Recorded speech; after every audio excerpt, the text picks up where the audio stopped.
بل فائدہ دا اودس پنځمه فائدہ دا اودس هغه دا چې دا اودس چې ده د قیامت په ورځ باندې د دې امت د پاره به یو نشان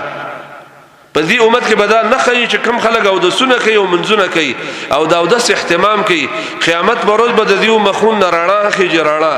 او دا په عام امتونو کې پیژندل کېږي چې دا د محمد رسول الله صلی الله علیه وسلم امت دی علماء لیکلي چې په خوانو امتونو کې اودس شو دا راجح قول له چې په خوانو امتونو کې اودس شو د حدیث نه دا خبره معلومیږي لیکن دا فرق چې په خوانو امتونو کې به د مخ رڼا نه د لاسونو رڼا بني او زمنګ د امت او دغه امتونو به دا فرقي چې زمنګ امت کې کم مزګزار خلک دی او د سونه کوي نو د دې مخون نه رڼا خيږي لکه بلب چې لګیدل حشر په میدان کې او د مټ نه رڼا خيږي لکه د مټ د سپین راټ په شان بخاره کېږي او د خپې به د چمک وې د حدیث کې راغلی ابو هريره فرمای و نبی صلی الله علیه وسلم یو ځل دسه فرمایل و ارمان د چې ما د خپل رونه لیدلې و صحابه یا رسول الله من سارونه نه و تاسو زما صحابه وي او زما رونه هغه چې ورسته کوم را روان دي هغه زما رونه دي بیا صحابه یا کیف تعرف ولمن لم یأتی من امتک یا رسول الله ستا چې کوم امت وس نه راغله واستانه به 200 کاله رسته پیدا کیږي 300 کاله رسته 1500 کاله رسته 1400 کاله رسته پیدا کیږي من په 1400 صدای کیو نو دا به څنګه پیژنې نبی علیہ السلام ته فرمایل و تاسو مال خبر را کوي یو اصل تکتور اسونه ډیر شه او یو اس پکې د څه د چې داغه تنظیم سپین دی او د مخ خپې او د شاته خپې مسپین دي نو یو سړی خپل اس په د نور اسونو کې نشي پیژندې هغه ولې نه پیژنې دغه شان زما د امت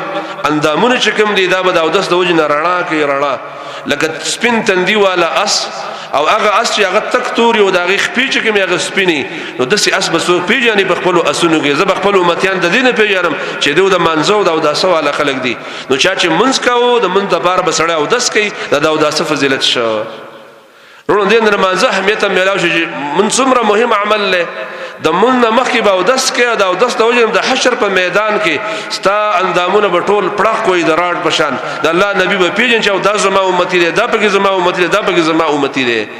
د آدم علی السلام نو ورته محمد رسول الله به ټول خلک چې په یو میدان کې ولاړی د دې پیژنګلنه څه اسانه نه ده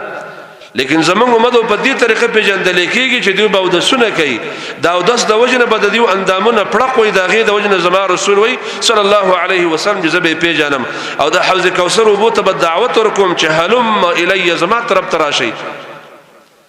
او بعض بدعتيان وبګد سي چې اودسونه بکړي زبوم چې دا زما امتيان دي او راولګي نو ملائک به وشړي چې دا بدعتيان دي ځکه دی ورسته دین بدل کړه د دین کې ډېر ټانکی لګول دي ملائک به است د حوض کوثر د وبونه محروم کی بدعت هغه قبیح عمل چې سړی د حوض کوثر نه محروم کیږي